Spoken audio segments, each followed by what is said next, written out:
Sangye Jodan Soki Shonam La Shenjo Bardu Dani Kyapsuchi Daki Jinso Jipa Sonamgi Drola Pincher Sanga Tru Par Sho Samjantam Dewatan Dewa Gutan Dabarguchi Dungotan Dunga Gigutan Dawarguchi Dunga Mewa Dewatan Mitra Warguchi Yiran Jaran Yila Nebe Tonyola Nepar Gurchi Homa Sobawa Shodo Savadama Sobawa Shodo Hum.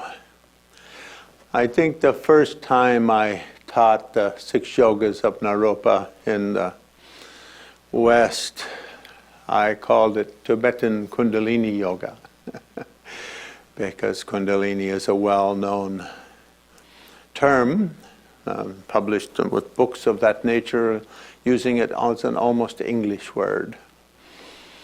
And the Tibetan for that is Chandali. Of course, Hindus, as we all know, Hindus stole these ideas from us and mispronounced the terms.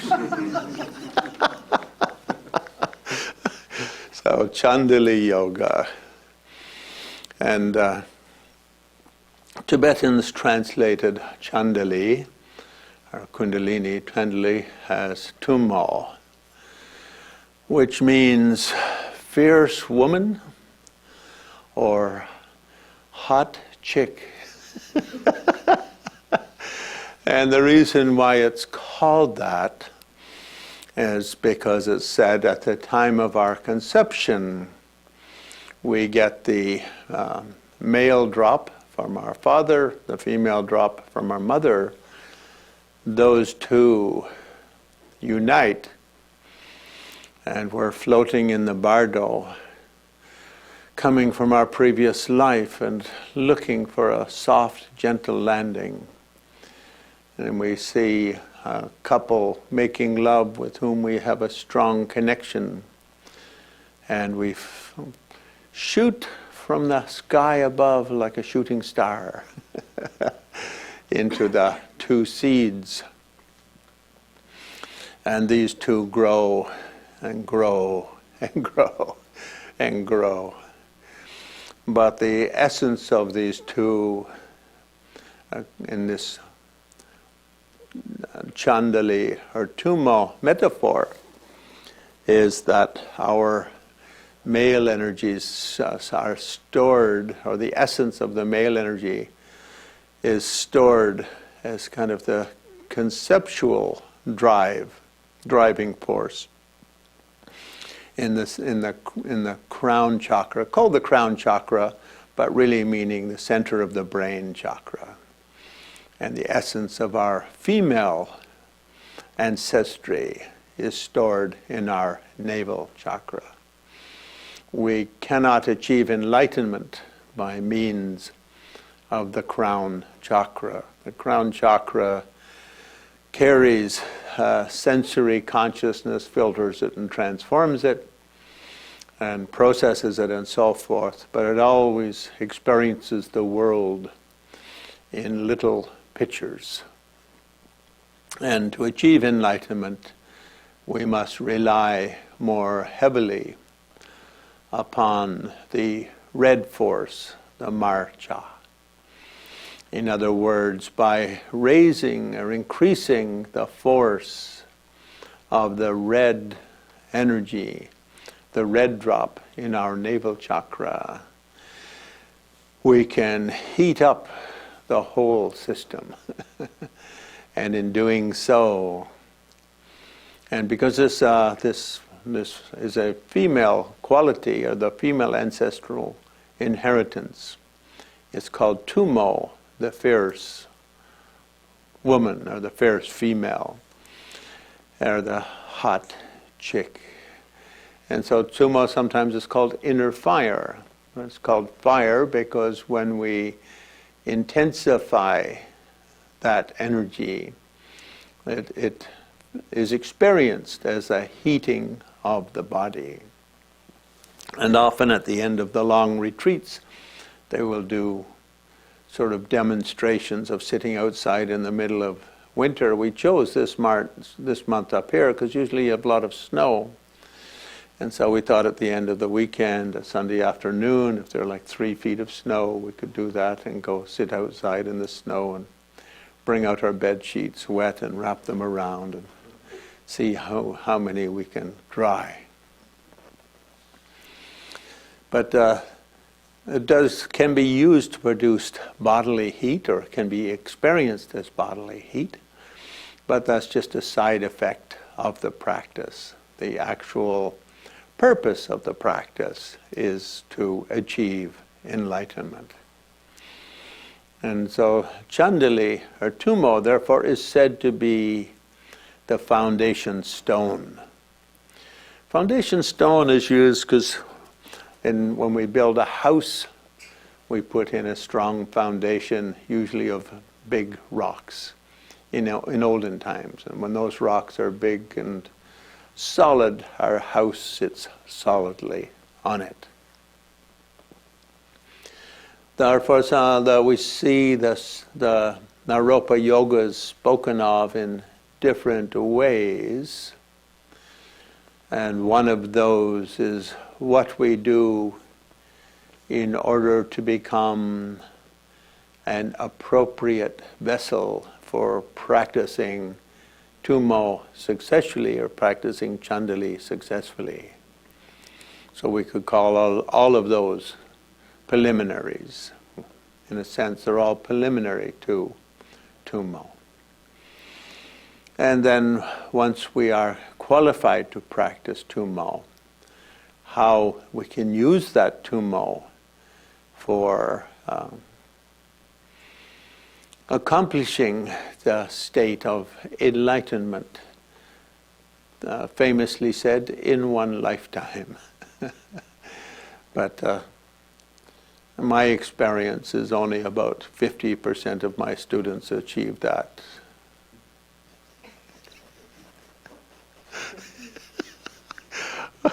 Although in this room I'm not sure, it may be 51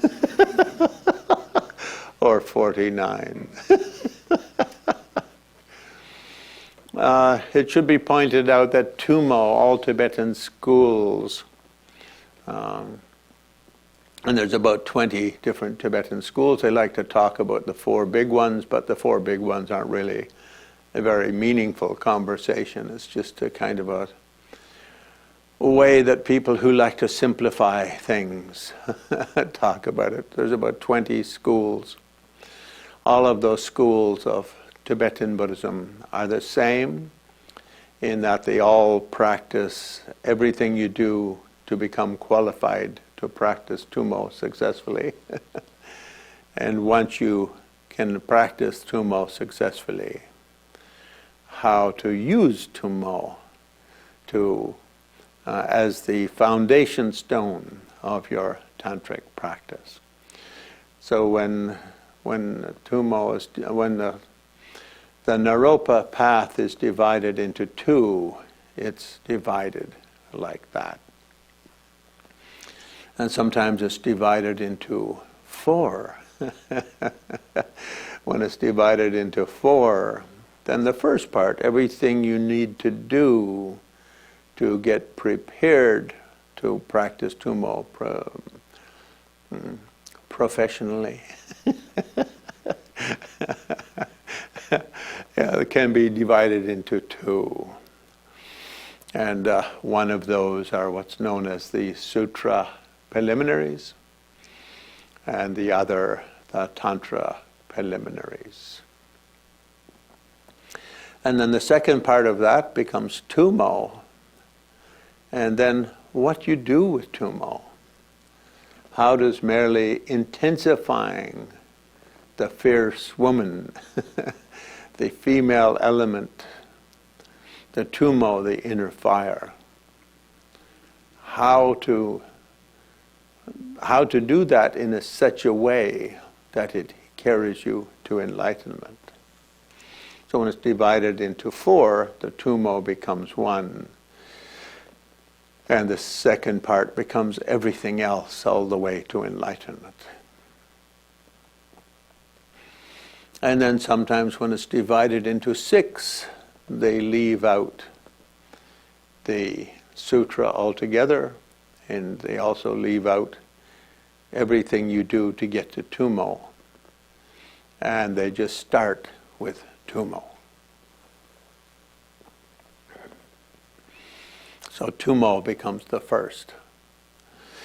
And then the second and third become the way of achieving enlightenment in this lifetime, commonly known as illusory body yoga and clear light yoga. So those become known as the actual path for achieving enlightenment. Second and third, and if you can't achieve enlightenment in one lifetime, then how to go, yikes, I didn't make it. A kind of a plan B. And that becomes three things in the Marpa system. Either we've gotten very successful in our practice, our tummo practice, and we can die with complete confidence, consciously, and enter the bardo in a yogic state of mind. So this becomes known as bardo yoga. Or we can do poa, a way of bypassing the bardo as it's known, a way of dying consciously, and sort of like using a slingshot to throw consciousness. Poa literally means blasting or blasting off, kind of a blast off method. I think in Tibetan schools, Kargyupa in Tibet developed into 12 or 13 schools, the ones who brought the lineage. So in Tibet, the Marpa lineage went in 10 or 12, 13 different ways. The one school that put the biggest emphasis on poa became Drikung. And they're here in Chicago, I think. They've got a strong center here. So with any Tibetan, if you say Drikung poa, they'll go, ooh. I think in older Tibet, each school tried to specialize in one thing that could be kind of a common thing they did wherever those the high lamas of that school went. So for them, poa. Conscious dying with a kind of a slingshot or catapult, yogic effect. And if otherwise, other kind of ways of life extension, you could say. But in Tibetan known as Trangjug, which means sort of like forceful projection.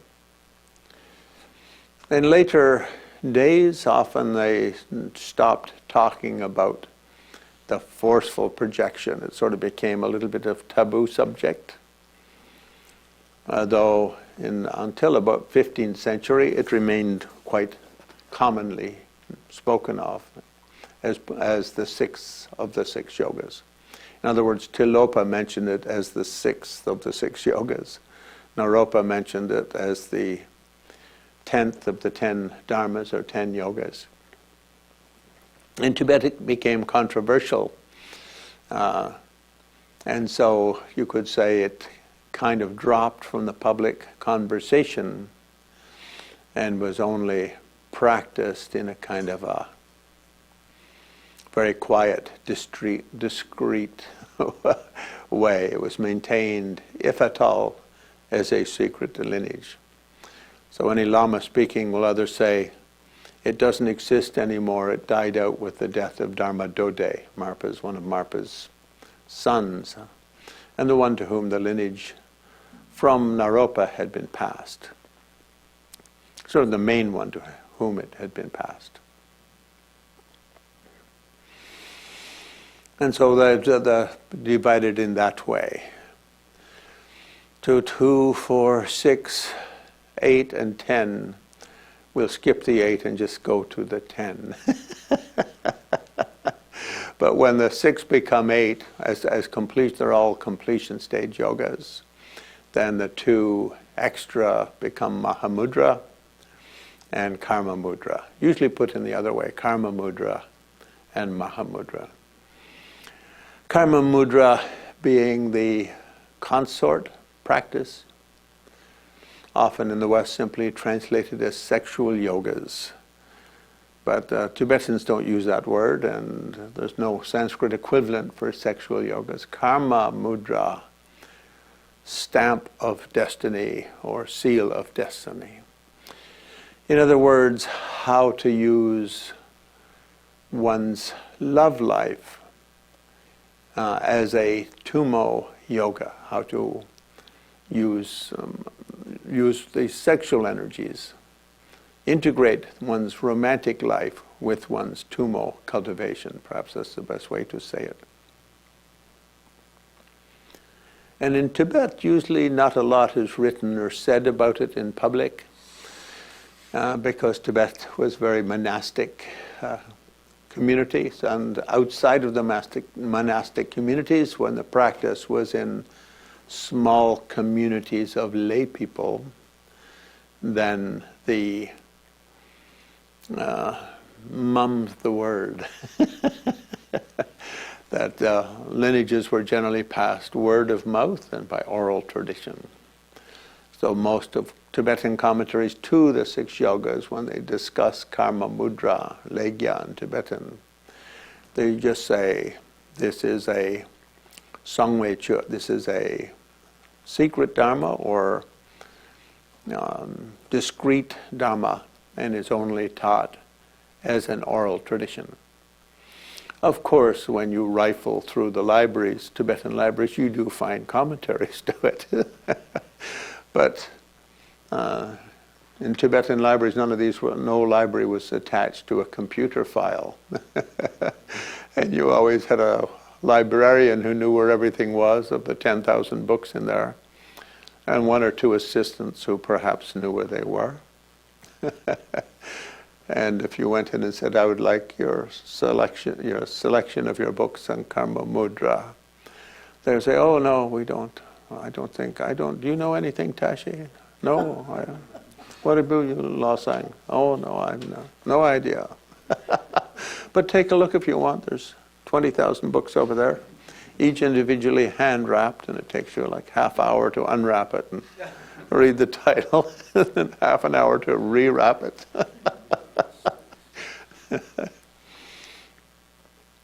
And Mahamudra. So Mahamudra is taught a little bit differently in each of the schools of transmission. So often it's said that Marpa had 4 great disciples, and each of those had something of his own way of taking and receiving and teaching the transmissions.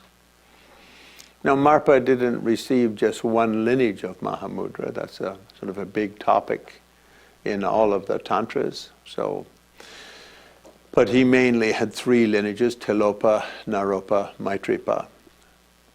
And if a 4th is added, Sukhasiddhi. And so different lineages sort of emphasize their own sort of character on the Mahamudra practice.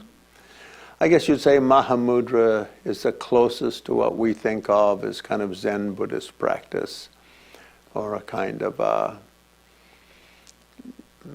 samadhi focusing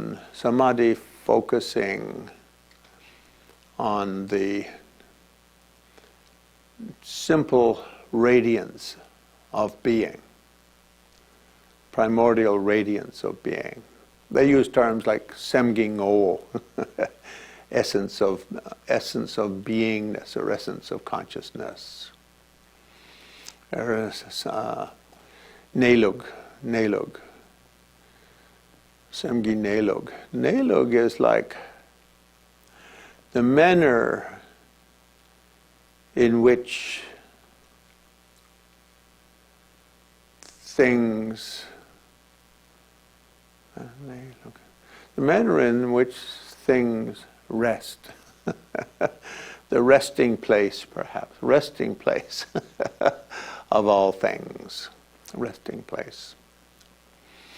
And we can translate that in English in many ways. Some people just say deeper nature of being, ultimate nature of reality, final nature. Those kind of expressions are used. All the different schools of Tibetan Buddhism, and school here really meaning living lineages, rather than like a Mormon school and a Baptist school or a Jehovah's Witness school or my birth school, Church of England. God save our gracious Queen. And thank goodness for Henry VIII.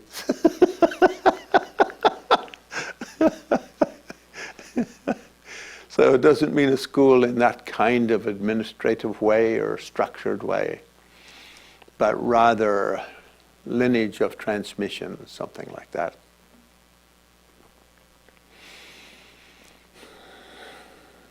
So each of them have somewhat of their own mode of training. But in the Tibetan world there's an expression, Lama Rere Chulug Rere. Every Lama is his own school, or her own school. And the reason for that was in pre-communist times in Tibet, most practitioners would start training under one Lama, a Lama of convenience, you could say, someone who lived locally, with whom they had some sort of connection, and they received basic teachings and instructions in that way. And then they would meet some other ones and study with them, and then go to other retreat hermitages, or sometimes go to teachings and transmissions by other traveling lamas. And they would gather all of their own packages, if you will. So we could say that Tibetan schools or Tibetan sects are more monastic, is more referring to them as monastic administrative structures. When we say Lama, it doesn't have much to do with a monastic administrative structure. For instance, here in Chicago, Garchen Rinpoche comes quite often, teaches has come here on occasion, I should say. He's now 80, so he no longer comes here so often, but has made many visits here, or several visits here. And in his life, he studied with Kagyu and Drikung Kagyu, and then Nyingma, and various other lineages. And Dalai Lama has received lineages probably from 10 different schools of Tibetan Buddhism, simply because as his role as Dalai Lama in India, he tried to gather whatever made it to India, just in case it got lost. And Dilgo Khyentse was famous for also gathering many lineages like that. So a monk will be particularly one lineage based on his monastic ordination and where his parents put his denga, his little square red seat. And you put that in a monastery or a nunnery or wherever, and for that time, unless you really behave badly, you're always guaranteed bed and breakfast and participation in whatever is the program of that place. But beyond that, in pre-communist invasion of Tibet times, that would be a kind of a, you could say, home ground. But after that, people would travel and do training in many different lineages. So the Six Yogas, I think, is perhaps one of the best examples of that. Every Lama his own school, because I think Lamas in every schools of Tibetan Buddhism try to receive the Six Yogas and do Six Yoga practice. And so there's lineages of Six Yogas in all the schools. One of the very famous lineages in Tibet was in Shalu Monastery, which is actually an offshoot of the Sakya school. So over the next couple of days, we'll look at these so-called 10 dharmas, or 8 dharmas. Oh no, we only got up to 8. We better mention the other 2, or you'll think, what's Glenn talking about? He only got to 8. He left out 2. And to make it to 10, the other 2 being the sutra preliminaries and the generation stage yoga, the mandala sadhana practice, things of that nature. And often in Tibet, when one trained in 6 yogas, one would do it over a period of a few years. And so I would begin with certain practices that your teacher would look at you and look at what had been your last 500 lifetimes, what was most important for you to do as your launching path, you could say. And some people would progress quite quickly over the 10, or over the 6 yogas, or the 10 dharmas. And sometimes they would do it in retreat in groups, and if it was in groups, then everyone is kind of kept on the same page. You start with your ngundros, your various preliminary practices, and then do what they call latrub, the mandala practices, and then go into the tummo and other of the 6 yogas. And sometimes rather than in groups, you do it like Milarepa did it, where you do it by yourself and just practice on your own. And I've probably got, I don't know, maybe a dozen students like that around the world who you could call them space travelers. And occasionally our space traveling landing spots coincide. And sometimes we stay in touch with emails and Skype and other kinds of things. And they do their practice in that way. Otherwise, in India and the Himalayas, it was quite common for yogis to do the practice in a hut or a cave within a day or so walk of who they chose as their main teacher for that practice. And they would probably see that teacher once or twice a month and get kind of the next step. And they do one little practice and do that for anywhere from a week to a month to 3 months, and then come and get the next step and do another week to month to 3 months. So what we have to look at over this weekend is try to give those of you who are new to the practice something you can go away with, which will turn you from an ordinary mortal. You'd be like right now, if you were like a old-fashioned flashlight battery, into like a ever-ready pink bunny. Pink bunny battery.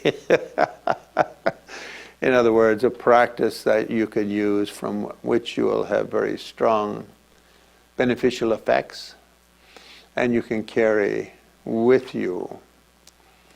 Tibetans have the expression lakkyang, you can hold in the palm of your hand, so it becomes very portable. So they have all kinds of Tibetan texts with names like liberation in the palm of your hand, happiness in the palm of your hand, bliss in the palm of your hand, yoga of the palm of your hand.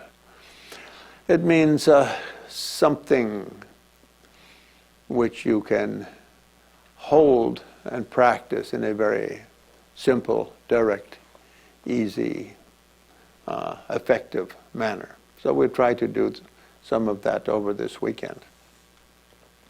Now, practice of the 6 yogas should have some kind of empowerment or initiation or transmission.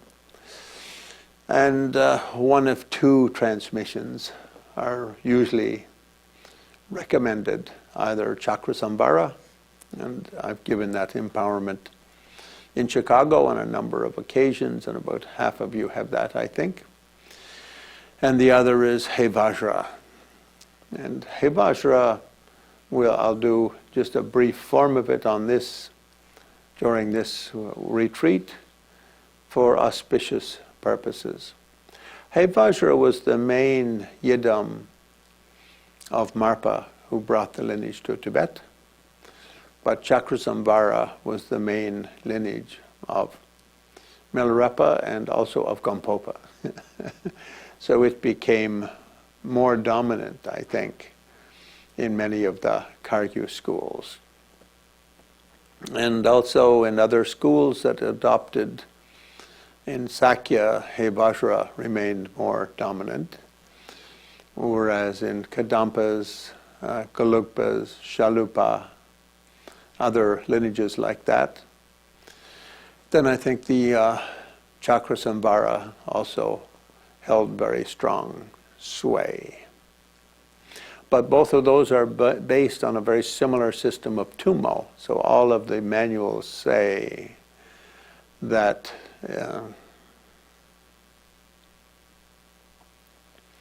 because tummo is the foundation of the practice, and the tummo in He Vajra and Chakrasamvara are almost identical, then empowerment into either of these systems suffices as an entry gate into the six yogas. So that sort of statement is made. One thing which is said in all commentaries to the six yogas that I've seen is that the six yogas are themselves a complete path to enlightenment. So when we look at in other words, the six yogas put in the context of the 10 dharmas themselves become a complete path to enlightenment. And so they show everything from both sutra and tantra. And we'll sort of alternate between me talking about some of the practices and then us actually experimenting with some of those practices. And hopefully then peoples will gain some sort of peoples who are new to the visit will gain some sort of sense of them. And those of you who have already taken done a few of these retreats with me, it will deepen your understanding. Sangye Chodan Soki Shonam La Chanjo Bardo Dani Kyamsuchi Dagi Jinso Jepa Sonamgi Drola Pincher Sangye Drupar Shaw Sangye Chodan Soki Shonam La Chanjo Bardo Dani Kyamsuchi Dagi Jinso Jepa Sonamgi Drola Pincher Sangye Drupar Shaw Samchin Tamjin Dewatan Dewe Yutan Dambarkichi Dungaltan Dungagi Yutan Trawargichi Dungamewa Dewatan Mitra Wargichi Yeran Jaranyila Nebe Tonyo La Nepar Gurchi Humba Sobo Wai Shodo Sabatama Sobo Wai Shodo Hum. So I think tonight, because we just introduced what are the 10 yogas, I just like to do a couple of quotes here. And one is from Milarepa.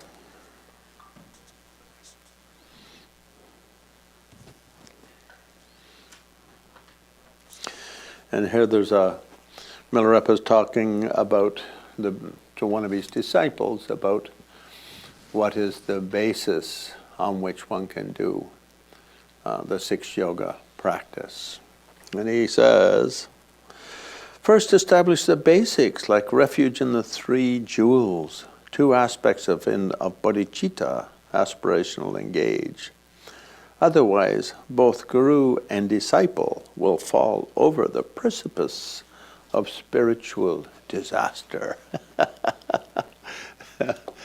And I think the meaning is just doing tummo, just doing chandali or kundalini by itself, if one doesn't do it in the right context, it kind of cheapens the tradition, you could say, brings down the real purpose of it.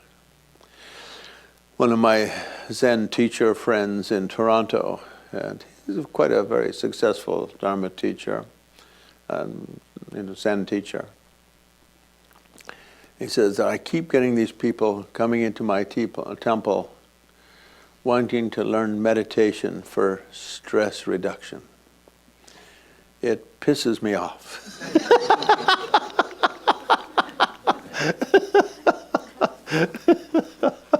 He's kind of a very outspoken Zen teacher. Yes, very Zen. And of course, it's good to do something so you don't become overly stressed, and it's good to have side effects, positive side effects from your Dharma practice. But when people do the practice just for the side effect, it pissed him off. And so Milarepa's hang here, refuge in the three jewels. Now often we think of refuge as a kind of a devotional thing, and sometimes it's done as a devotional practice. But the deeper meaning comes from a sangha, looking at refuge in Buddha, meaning looking at one's own Buddha mind, trying to stay in connection with one's own Buddha mind. A refuge in Dharma, which is, you could say, staying in touch. In Tibetan it's Goklam, which means the place of complete silence. Gok means cessation, so often it's translated as path of cessation. But Dharma, their meaning, a place of quiet within oneself, or a place of stillness within oneself, something like that. Buddha mind, I suppose, something like a place of radiance within oneself.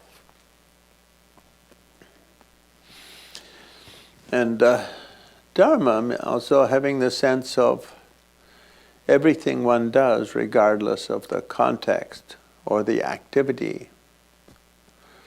As is sometimes said, whether eating or going to the bathroom, both being equally an auspicious occasion for spiritual practice. In other words, for spiritual focus, or not dividing the world into a religious activity and worldly activity, into nirvanic activity and samsaric activity. Carrying Goklam, the place of nirvana, carrying nirvana in the palm of one's hand, something like that. Being able to maintain that sense of your own life, the quintessential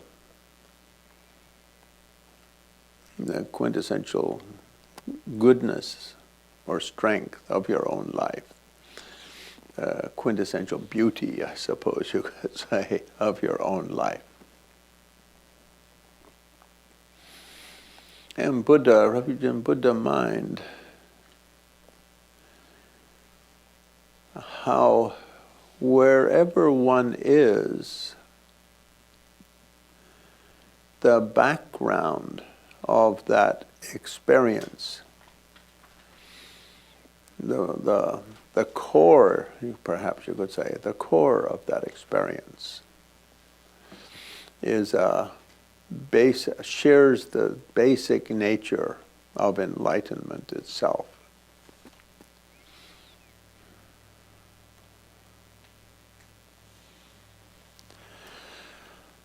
And Sangha, those beings who inspire you to notice your own inner perfection, or your own inner Buddha. I like to quote one of my own Zen teachers from 40 or 45 years ago, who used to refer to, and this is a Zen master using Western measurements, the 1-inch Buddha. Walking with your own 1-inch Buddha. Never losing connection with your own 1-inch Buddha that you carry in the center of your heart. So I used to say, when you walk in public, walk like this. That's sort of like a, often when you go to like public speaking, you see public speaking seminars and things like that, they say, oh yes, put your hands like this, or like this, or like this, or like this. And some of them are like, go like this and like this. Trying to be more emphatic. But that Zen master, he said, when you walk, keep a half smile on your face, because you're carrying a 1-inch Buddha. And hold your hands like this. Hold on to your 1-inch Buddha. I think refuge in Buddha is referring to that aspect. And of course, there's all those beings in the world, in the universal idea of enlightened being. If one being can achieve enlightenment, all beings can achieve enlightenment. That kind of aspect being there. So sometimes they say causal Buddha and resultant Buddha. Causal refuge, resultant refuge. That word refuge, whether or not it has the same meaning in English as it does in Asian languages or traditional Buddhist languages, kind of questionable. A refuge for us is a safe place you go. You go to a place of refuge. But in the Buddhist, or Kyebsu Drowa, you walk with, a kyeb means safety, but also means power. There's a sense of power. You walk with safety, you walk with power. In the words of that Zen master, the 1-inch Buddha, I don't know what they would use in Japan before we told them about inches. The size of a rabbit's nose, Buddha.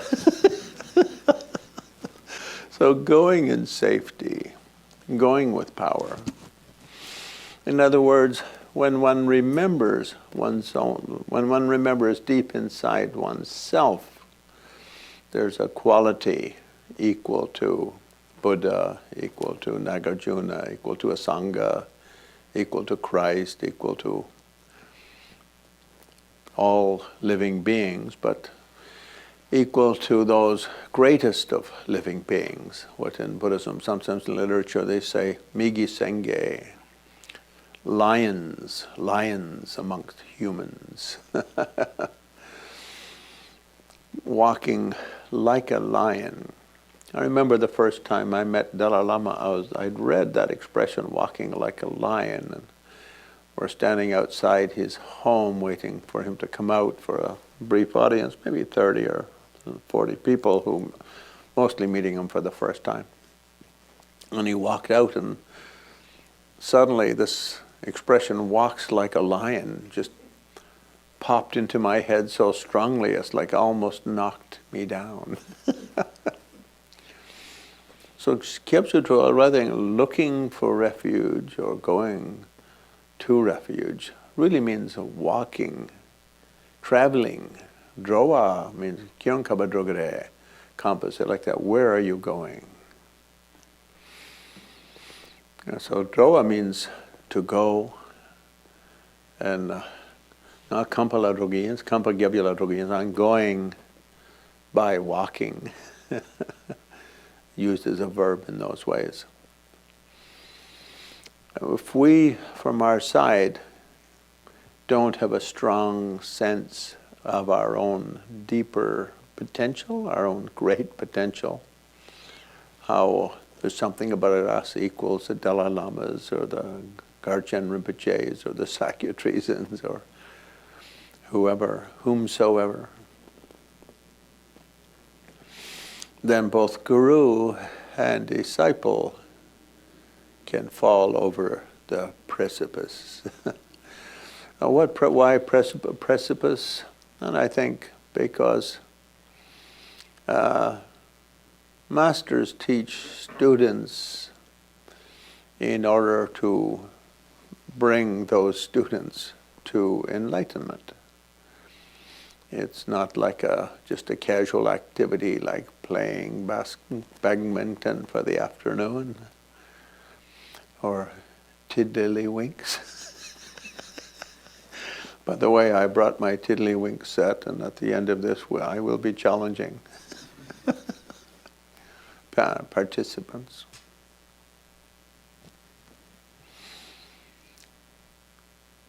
And Dharma, the nature of the reality that is, and our ability to sit so quietly that our mind can reflect or absorb that reality with complete understanding, with koklam, realization of the silence of being at the center of any drama, something like that you could say. And Sangha, with the sense that wherever one goes, one is not really just walking alone.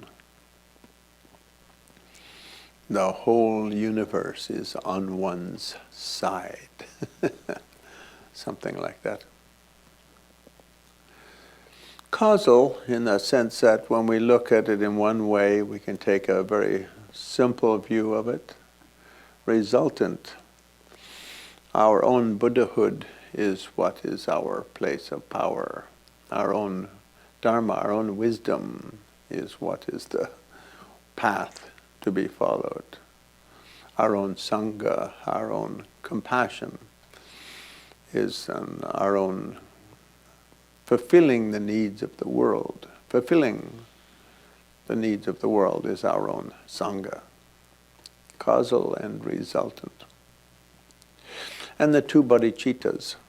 The bodhicitta which learns to love all living beings, regardless of their goodness or badness.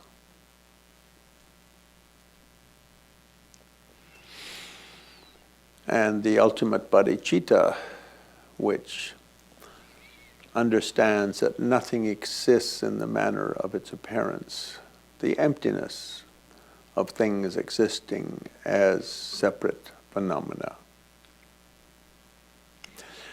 I think if one practices tummo without the bodhicitta, which is founded on universal love, then all one does is increase one's energies, or one's personal charisma and personal strength. And one just continues to do the stupid things one's doing, except more efficiently. And so it's a precipice. One follows over that precipice of just being more energetic in doing stupid things. And without the foundation of ultimate bodhicitta, or experience of emptiness, then tummo is just another duality exercise. It's just another ego intensifier, you could say. It can easily just strengthen one's own pride and arrogance and the other klesha. So Milarepa stresses those two very strongly. So often Milarepa is referred to as like Tibet's greatest yogi. But every one of his songs mentions these two as the foundation. And he also mentions very often Ngejung. Ngejung means the mind of casual presence. Is that a good word? Casual presence. Sometimes it's translated as renunciation. But renunciation to me is like a really funny word in English. Re means to do something again. So it's a little bit of a strange term. Casual presence to me seems so much better. Ngejung in Tibetan arising with stability. The meaning here being if someone throws like a steak on your table. Of course, it's made of tofu and it's imitation steak. But you don't immediately jump. Or if they throw like a dead dog on your table, you're not immediately repulsed. Whatever arises, whether attractive or repulsive, your mind is able to rest with casual presence. Inner stability, something like that perhaps. Dalai Lama likes to use the term inner peace, although that's a little bit of a bigger term, I suppose. So in all of his songs, Milarepa mentions these as the foundation. And often he'll go on about the wonders of tummo practice and illusory body yoga and clear light yoga and so forth. There's a couple of Milarepa quotes here, so I think I'll do one or two more just because I like Milarepa. I especially like his name. Like Milarepa is not a very interesting name, but his actual name, like Johnny or Bill or Bob or something like that, in Tibetan is Shepe Dorje, which means the laughing Vajra. So he's got a very nice name, Shepe Dorje. But not many people remember it because he's in Tibetan books he's often simply referred to as Mila. And sometimes, so Mila, I think is the family, more connected with family name or something like that. And Repa is like a title. So Mila, like Glenn Miller, was it? Glenn Miller? Was there a Glenn Miller? I can't remember. Yes? Yeah. Okay. Miller. Miller. Epa. Miller Epa. Repa here, meaning a certain kind of yogic ordination. So it means the guy, the Milla, who wore a Repa. So who wore a resin. So meaning this kind of robe. Although in his time they often didn't. This is more a little bit rooted in Nyingma. We have the red, the white, and the little stripe of black for the three Nangwasums are known as in Tibetan, the red flash of female Kundalini power, the white flash of the male Kundalini power. And when those two enter into perfect harmony, and the sense of self totally disappears, the black swoon when there is no sense of self. And beyond that you forget red, white, and black, and there's just the infinity of the radiance of being. Ah, I remember it well. It was one night in Bermuda, I think it was.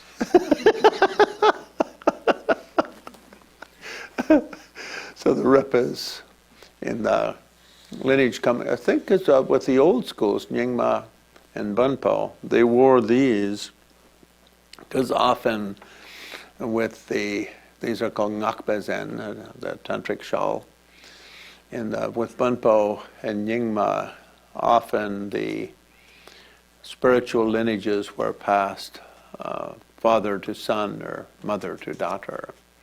They were often family lineages. And in India, if you didn't want to become a monk but you were a strong practitioner, you wore white cloth, the so-called upasaka. Upasaka robe is a Sanskrit name for it. And the new schools were very much a return to the basics of the basic root of Indian inspiration, you could say, or Indian Buddhism. So I think in Milarepa's time, that was part of the Renaissance. We often call it 11th century Renaissance movement. Marpa went to India and came back, and many other great Tibetan masters or great Tibetan enthusiast practitioners went to India and came back. And if they became monks, they shaved their heads. And what was it? There's a couple of sort of comical yogic poems where sometimes the yogis would make jokes about the monks. So when they made a joke about the monks, they'd say, "Oh, those guys who walk around with a boiled egg on their shoulder." In other words, their heads are shaved. And yogis always kept long hair. They never shaved their heads. So Milarepa is always shown with very long hair. And usually all the repas, the white robed. So the repa referred to the white. Re is literally just cotton. And so it refers to a robe, and in this context refers to a robe. Otherwise just refers to cotton. And pa, a person. So Milarepa. And he had 18 great students who were known as the 18 Repas, who were all held his 6 yogas teaching. And one of my favorites of those, probably my favorite, is Rechungpa, who is a great Repa. But his main lineage passes to Gampopa, who is a monk, and I think because even though it passed to all 18 equally, Gampopa was the one who was able to set up a practice hermitage where the lineage continued very effectively or efficiently. So in our Western Dharma, for instance, there's maybe a few hundred Tibetan Lamas teaching around in America and Europe, and they've got their own Lamas, and those Lamas probably had 20 or 30 good quality students. The ones who will be remembered by history are the ones who, like Gampopa, were able to set up strong practice traditions that produced enlightened beings by means of that practice. And others may not have been able to organize so well, or just didn't have the karma or the destiny. So I would like to find one more, because I like Milarepa. And so yes, so without these two, then one falls.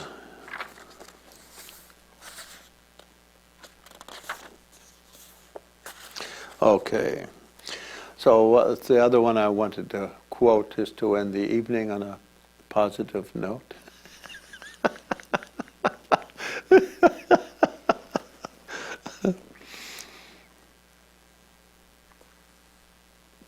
If one doesn't contemplate the nature of karmic law, the subtle power of the ripening nature of activity can bring negative results. Cultivate mindfulness of action and its result. And so this is the essence of the teaching on Ngejung, casual presence. That when one understands that everything that comes into one's life is connected to oneself, and that everything one emanates out from oneself is connected to oneself. This is the strongest basis. This is the strongest basis of foundation of a constructive, you could say, spiritual life. So therefore, we look at people like Shantideva, and they say, everyone who is presently an enlightened being was once an ordinary mortal.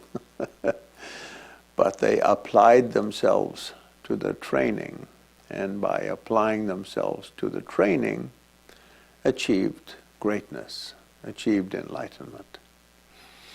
In other words, enlightenment isn't like a TV, someone on the 13th story of an apartment building you're walking by throws a flower pot, is having an argument with his girlfriend, or a lady having an argument with her boyfriend or husband and throws a flower pot out the window, or worse, throws his cat, or throws his dog, or she throws his cat out the window.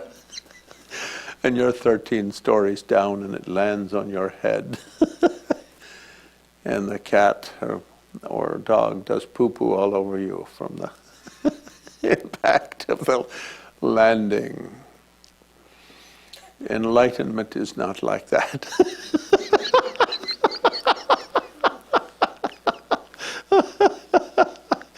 Enlightenment comes from understanding the principles of karmic cause and effect.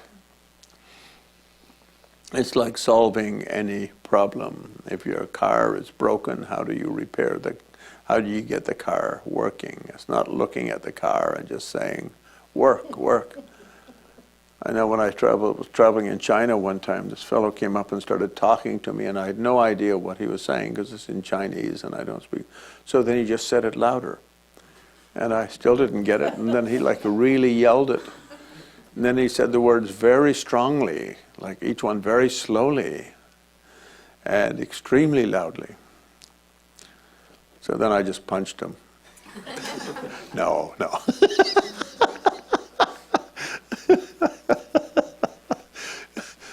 But the Milarepa's point here is that enlightenment is a process.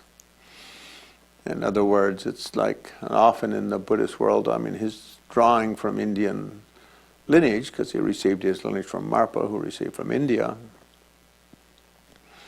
And in India, it was very often given to like growing a flower or growing a bush or a fruit tree or something like that. If you follow the correct procedure of how nature works, how a flower prospers, how a tree prospers, how it stays happy and healthy and grows and becomes full, then it's a very easy thing to do. So if we understand karmic cause and effect as the foundation, Milarepa is saying, our spiritual path very easily becomes a successful practice. So often it's said like that on the basis of understanding process and combining that with walking with strength, walking with power, and holding tabtang sharab, method and prajna, upaya and prajna, the great love compassion of conventional bodhicitta, with the wisdom of emptiness, holding those two as the right and left oars of the boat we are rowing. Then by the principles of causality, an ordinary being becomes a Buddha. So Shantideva writes like that, all Buddhas were once ordinary beings. By applying themselves to the trainings, accomplishing the trainings, they became bodhisattvas. By cultivating the bodhisattva way, they became a Buddha. So on that basis, we enter tantric practice. So let's do just like a 5-minute Om Mani Padme Hum at the end of our practice, our sitting today. Yeah, and let's just do the Om Mani Padme Hum mantra. And a very easy way to do it is at the center of our heart, a crystal jewel, which is like a holographic image or a fire of pure white radiant light. And as we do them, we think of this as being our 1-inch Buddha, the essence of our soul, which has the quality of enlightenment. And from it, lights go out and fill our body, and whatever negative emotions we have, like anger and attachment and so forth, fear and timidity, intimidation,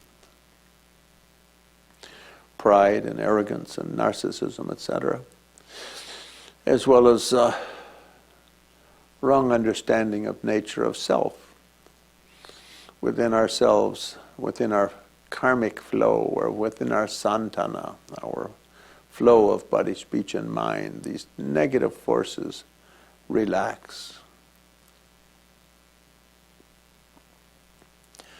And they evaporate like clouds into the sky. Then the lights flow out of our body and through our pores, and they touch all beings in the world.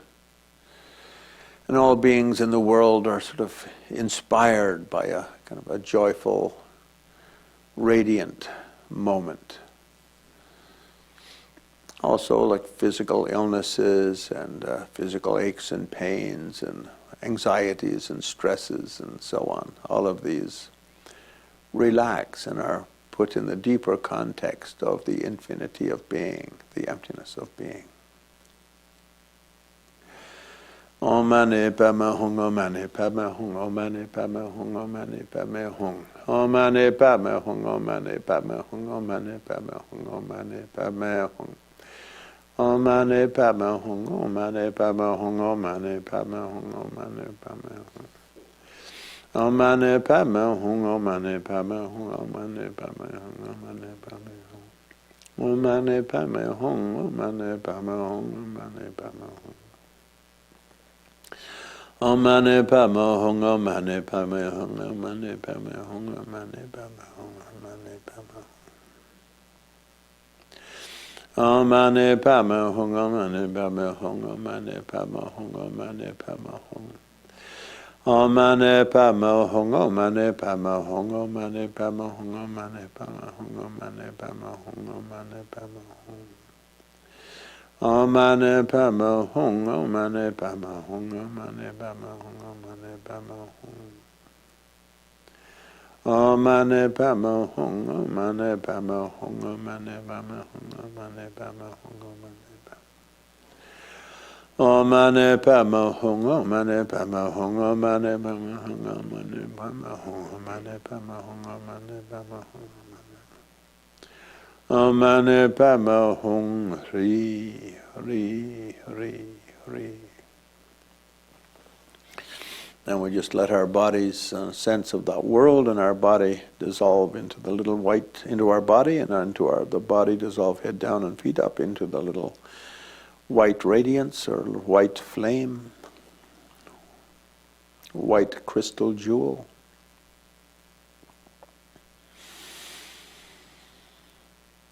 And then that crystal jewel itself just dissolves into infinite radiance.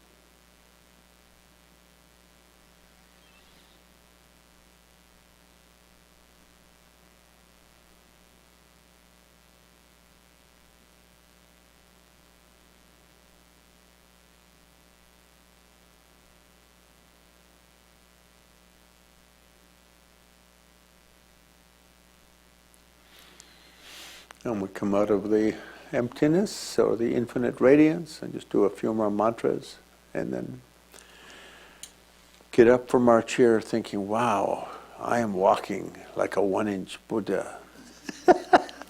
I'm short, but I'm fast.